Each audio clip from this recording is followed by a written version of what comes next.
Chapter 1. So we're here to figure out why people keep hearing a non-existent baby crying, asked Ayako. That's it. No knocking, no rattling doors, no cold chills, nothing? Naru had his legs crossed in a folding chair he had brought from the van.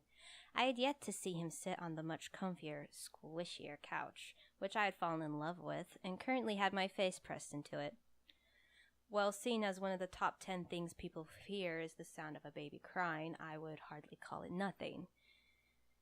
Tell me about it. It's been waking me up on and off all night. I rubbed a hand down my itchy eyes and let it flop to the side. Another reason why I'd fallen in love with the comfy couch. I was exhausted.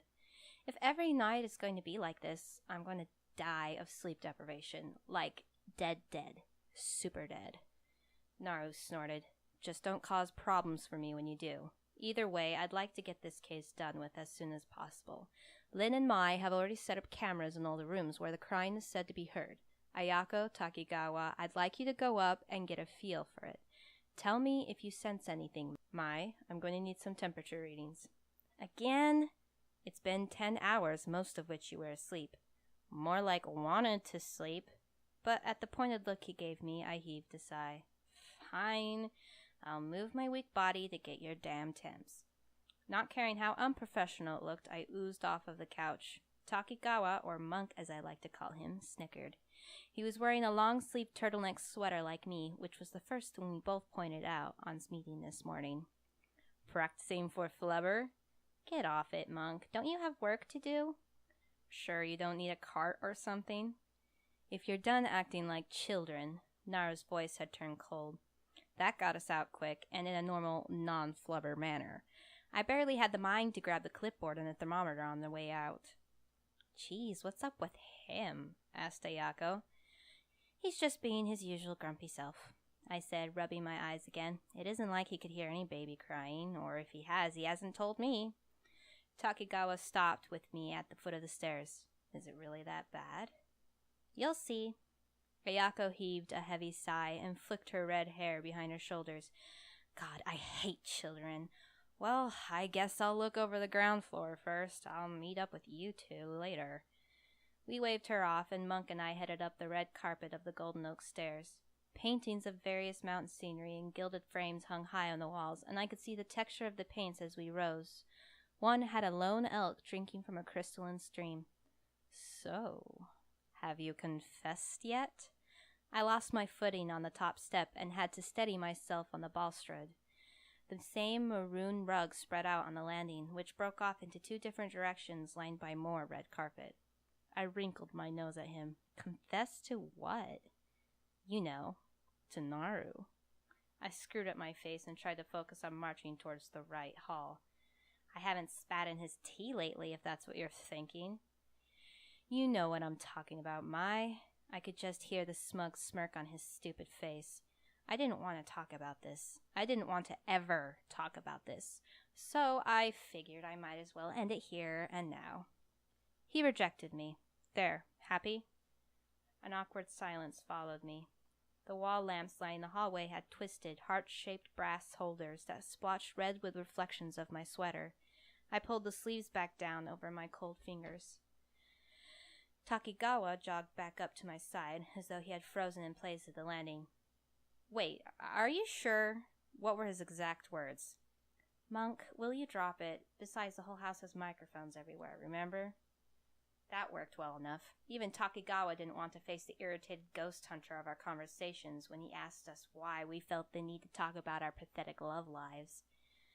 He talked with me as we went from room to room, recording temperatures and letting him get a feel for spirits.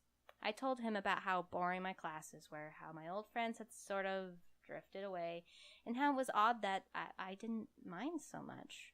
And also how the water heater had busted in my apartment. Cold showers in the winter sucked. Do you need Bo-san to drop by and fix it? He asked. Poor little Mai, all alone with no warm water. You do have heat, right? Of course, Monk. Just because my apartment is old doesn't mean I live in a hovel. Still, you should have called. I told you I was here for you. You're only 16 after all. I had to roll my eyes at that after I scribbled down my last 6. No wonder my fingers were freezing off. The entire house wasn't much warmer than it was outside. I've been living on my own for a while. I can take care of myself. Don't worry. I hesitated, but I would appreciate the help with my water heater. It is pretty bad. He beamed and flashed me a thumbs up. You can count on me. How about after the case is done? Can't have you catching a cold. Isn't getting sick from a cold a myth? My biology teacher was saying something about that. As I had wanted, I easily diverted the conversation back to normal things. My insides had already twisted into knots. That's right, I can take care of myself. I don't need Naru, even if he was the reason I had my own place. Even if he was the one supporting me, and not the other way around, job or no job. I shook myself and snapped the cap over the end of the thermometer. Well, that's the last up here. Best we get downstairs. There's a really beautiful library down there. My last words were cut off by a hair-curdling yowl. Somehow, somewhere, an animal was being tortured to the last of its endurance. A split second later, my heart stopped as I realized the animal was human. Another infant? Takigawa swore, but just as we turned to run out the door, the screaming stopped, leaving a hollow ringing behind. I put a hand to my thundering heart and exchanged a glance with him. Just crying non-existent babies, he said. Bit of an under-exaggeration. I raised my hands in defense. Don't look at me. Ayako's the one that jinxed us. He sighed. We're getting too used to this. $10 says she'll try to expel an earthbound spirit. My chest felt ill. The scream still echoed in my head with terrifying clarity, so I threw myself into his invitation to dry humor. That's not even a bet. $10 says Nara will have you exercise the place before lunch. Nah, before dinner. 15. But even with the light-hearted humor, my hands tumbled in my sleeves, and the eyes of my fingers had crawled up my arms. What would have to happen for a baby to make such a sound? Chapter